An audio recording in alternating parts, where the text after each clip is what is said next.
Então vamos lá, agora que eu falei na última aula, como é que a gente trabalhava com estilo dentro do nosso HTML. Agora vamos separar um pouquinho ele.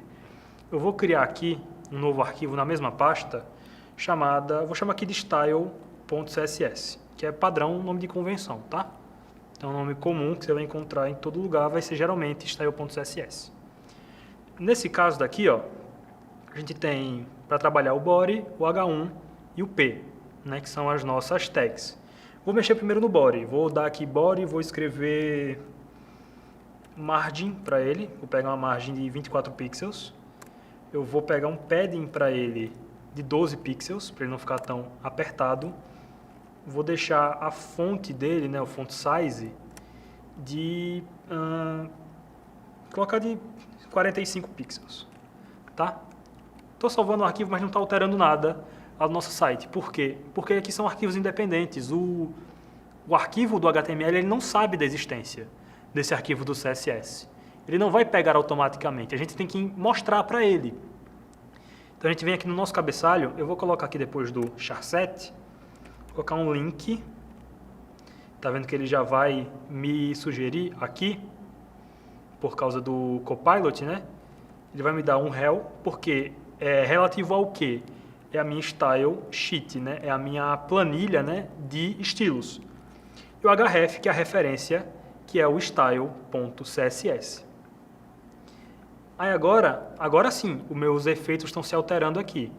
Então, se eu apagar, vai voltar como é que estava antes. Vamos lá. Primeiro eu vou dar aqui do body. Era para ser do H1, aquelas configurações. Vou dar uma margem para ele de 24 pixels. Aqui eu vou colocar o meu H1. Vou colocar o tamanho da fonte. Vou até pegar aqui o Copilot está me recomendando. Então, o tamanho da fonte, a espessura da fonte e a distância dele para baixo. Ficou mais ali para o canto. Se eu quiser, eu posso dar um text align para um center, né? Jogar ele no meio. E vamos mexer agora no nosso parágrafo. Então, vou dar aqui P. E vou colocar uma fonte e uma margem para baixo. Aqui para ele também. E então a gente consegue ir colocando mais coisas, mais imagens, colocar vídeos. Vamos colocar uma imagem para a gente começar a trabalhar? Eu vou abrir aqui o meu navegador e mostrar para vocês. Vou pegar uma imagem qualquer aqui. Eu vou aqui no Google tentar pegar uma imagem do Oshtec, por exemplo.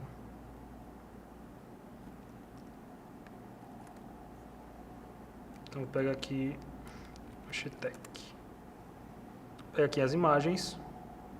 Vou pegar essa imagem aqui do nosso Oshtec Lab. Vou abrir aqui a logo, vou abrir a logo em uma nova guia. E ela está pegando com o fundo branco. Tá, acho que vai servir. Deixa eu ver se eu consigo copiar ela e inserir aqui. Opa. Então eu vou colocar aqui um image, um src, para ele procurar uma imagem. E como eu falei antes, essa imagem não tem que ter um conteúdo, porque não tem que ter um texto.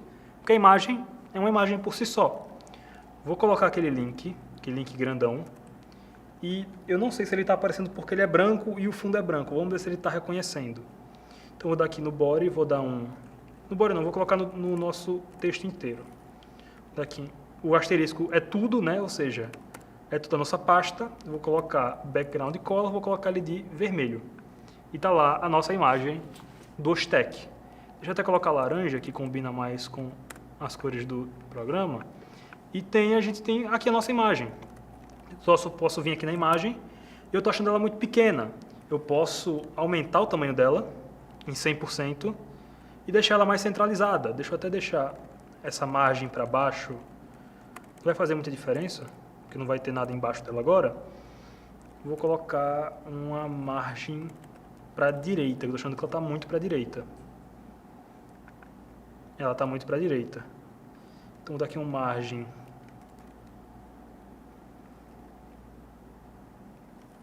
right, e vai jogar a minha... Não, meu Deus, eu escrevi Maringue. Margem right, para ela vir um pouquinho para a minha direita. Então aqui a gente tem um texto, uma imagem, a gente pode inserir diversas coisas. Vamos colocar uma lista.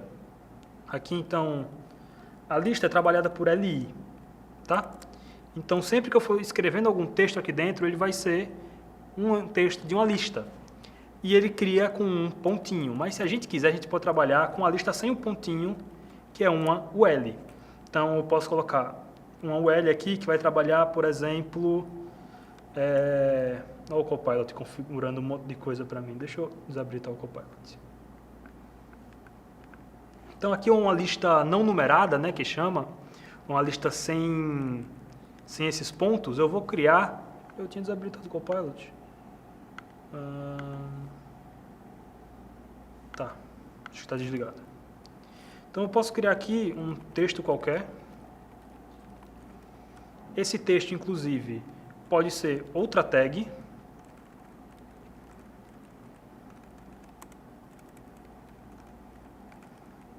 Então ele vai receber os mesmos parâmetros que aquele lá em cima recebeu. Então, tamanho da fonte, espessura e tudo mais. A gente pode colocar uma imagem, a gente pode colocar um vídeo, a gente pode colocar diversas coisas dentro de uma própria lista.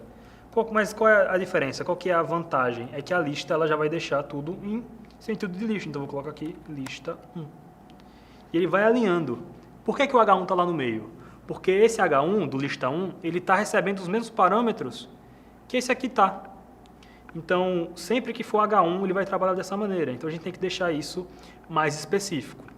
Como? Eu vou pegar esse H1 aqui, eu vou dar uma classe para ele. Eu vou chamar ele de lista, por exemplo.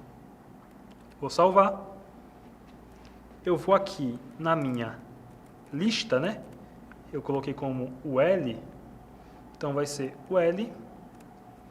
Vou configurar ele para colocar o texto no centro, text align center.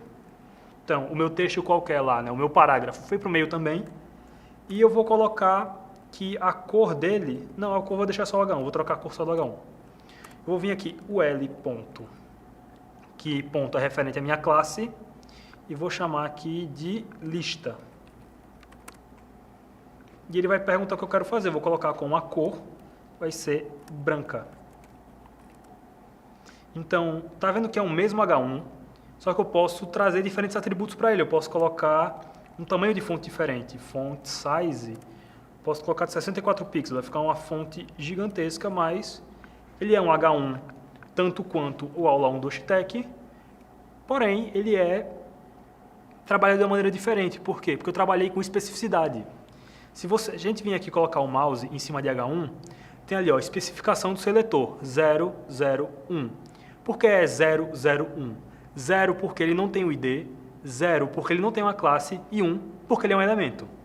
Já aqui, ele é 011. Por que é 01? 0, ele não tem o ID, mais 1, ele tem uma classe e 1, ele é um elemento. Então, a gente consegue trabalhar dessa maneira. Então, como 011, né, ou 11, é maior do que o 1 que tem aqui, ele leva a prioridade dentro do CSS.